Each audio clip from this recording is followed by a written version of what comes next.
Hey guys, welcome back to my channel. Thank you guys for tuning in. It's been a while since I made a video, but I am back. Today I wanted to talk about something that is irking me. And but before we jump into the video, I just want to make sure you guys like, comment, subscribe, leave your thoughts down in the comments below, and let's jump into this video. So, surprisingly, the 76ers are out of the playoffs.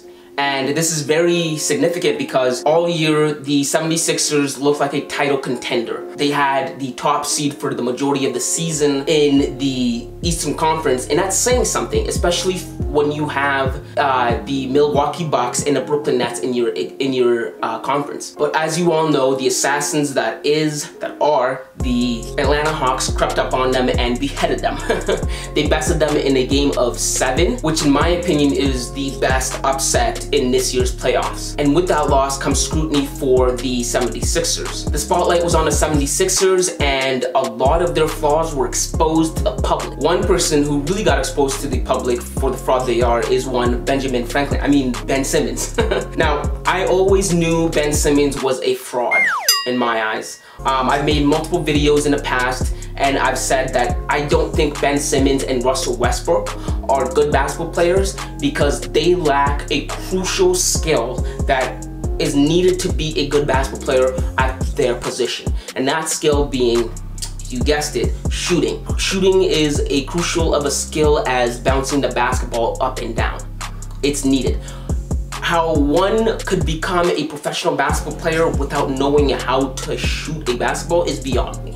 It's, it's one of the mysteries science can't solve. But here's Ben Simmons. Ben Simmons can't shoot to save his or his mother's life. And it's plain and simple. And that was put on display for the entire world to see in the series versus the Hawks. In game 7, Ben Simmons only shot 4 shots, right? And the game before that, he shot 6 shots. Ben Simmons was scared, frightened to shoot the ball.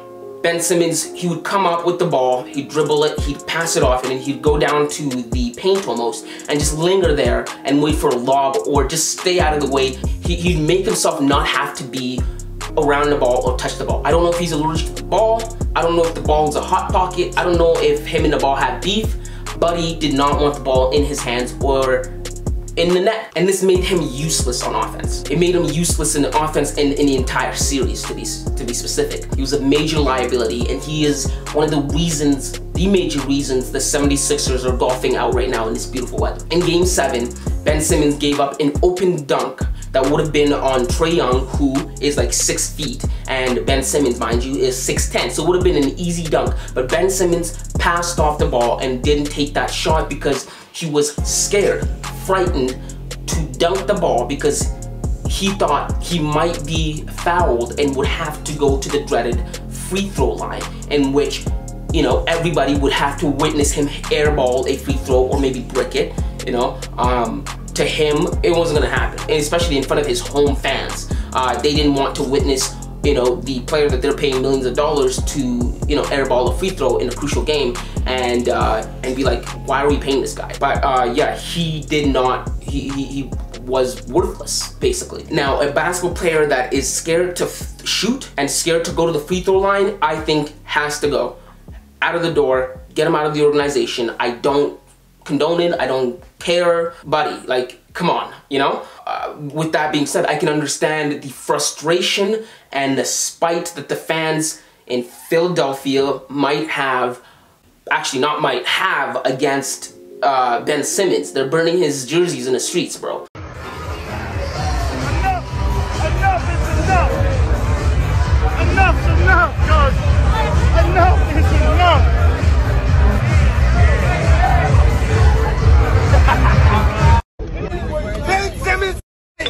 He's gotta go now, not tomorrow, not next year, right now. Ben Simmons, you're banned from Philly. You're banned from Philly. So I understand their frustrations, and one person that has frustration towards Ben Simmons that I understand too is Doc Rivers. Doc Rivers, rightfully so, is also really frustrated and mad at Ben Simmons, and like I said, rightfully so. But their relationship is what I really wanted to talk about in this video. Doc Rivers, the head coach of the 76ers, did something that I don't know. During his presser after Game 7, Doc was asked vehemently, do you think Ben Simmons can be the point guard on a championship team? And Doc rebutted, I don't know the answer to that question. Now, if you read between the lines here, Doc Rivers is basically saying, no, I don't think so. I don't think he can be point guard on a championship team, okay? Because he could have just flat out said, yeah, you know, if he really works on his game, I think Ben Simmons can get to that caliber where he can be a point guard on a championship team. Even if he doesn't believe it, just say that, you know? But he didn't, and I have a few problems with this. Number one is this, it's out of pocket. Don't say that. It makes it look as if Doc is shifting the blame from the team and he's finger pointing to Ben Simmons. Although that might be true, and people know it's true, you keep that in-house, you keep that in the family, you keep that with the organization. You don't go out into the public, you don't go out into the media and you say, that's him, officer, he's the one we're sitting at, you know, home watching TV. You don't do that. That makes you look bad. That's not a culture you want to set going forward. A blaming kind of culture. And even though it's true, as a coach, you just don't do that. Number two is it demolishes Ben's confidence. Alright, like, especially in today's league where players get notified that they've been traded on social media, not even from their team. You don't want to open your phone, go on Instagram, check Bleacher Report, and see your head coach, you know, saying this about you. You know what I mean? Like, he's lost complete faith in me. You know what I mean? Like, it just isn't good for a player's mentality. And, you know, were you in the business of demolishing a player's mentality, or are you in the business of making them better? See? So I just don't agree with you saying that. And reason number two is it makes Doc look bad because it's almost as if he's refusing to take blame for why, you know, the Sixers are at home. And he completely sewered Ben Simmons and he threw him under the bus and say it's him, not me. Well, that just isn't true. Doc Rivers, time and time again, has had a track record of disappointment, of blowing leads. Doc Rivers could not win with Kawhi Leonard and Paul George in Los Angeles. He could not win there with superstars, and he's shown this track record of not being able to get it done with superstars. He couldn't get it done with Chris Paul and Blake Griffin in Los Angeles. Throughout his whole tenure that he had Chris Paul and Blake Griffin, he couldn't make it to one measly Western Conference Finals. While in 1 year, Tyronn Lue took the same two superstars in Paul George and Kawhi Leonard, and they're now playing in a Western Conference Championship. Chris Paul left Doc Rivers. He's made 2 conference finals. He has made it with the Houston Rockets in 2018, and this year with the Phoenix Suns. So, really, Doc, you have to take a look in the mirror. You have done this with other teams where you blow leads. Well, you have good players and you blow leads.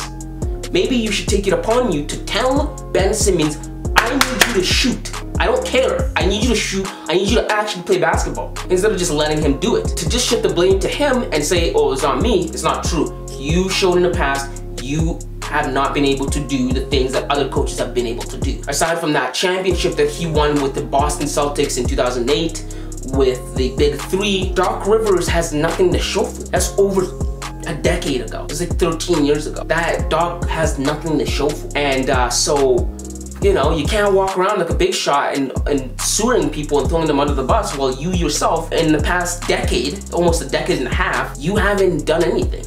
You know, so what Doc should have said, like I said, is say, you know, with time and with work, with dedication, yes, I think Ben Simmons can be the point guard on a championship team, even if he doesn't believe it.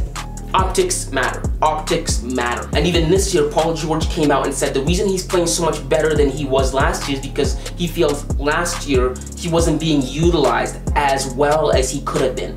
That's a knock on Doc Rivers. You know, and last year I think when the Clippers lost to the Nuggets and Doc left and Tyronn Lue became the head coach, Doc said something on the lines of, Tyronn Lue was right there on the sideline with me coaching, it's not going to make much of a difference. And lo and behold, they're now in the Clippers are now in the conference finals. So really, Doc, you're looking kind of sus here. You're looking kind of sus here. You have to take some of the blame here. And furthermore, what if in the future Ben Simmons does become a point guard on a winning team, on a championship team? That makes you look bad, and now you have to eat your words. Now you have to look bad and eat your words. You know?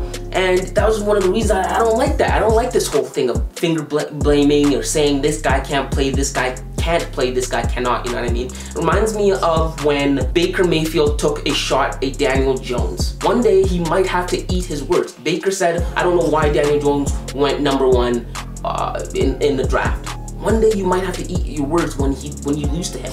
One day Doc Rivers might have to eat his words if Ben Simmons ever wins a championship. Especially if Ben wins it before Doc. Come on, man. It makes you look bad. And another thing is, this whole culture that you're building up, that you're kind of mustering of finger pointing, blaming, is a repellent to future players in the future.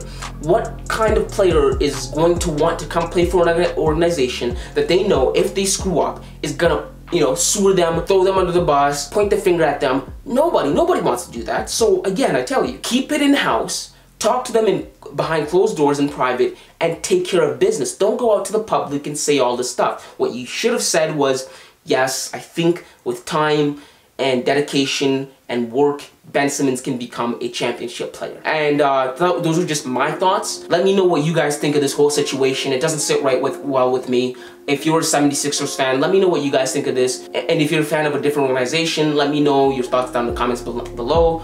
Make sure to like, comment, subscribe, and I'll see you next time, kids.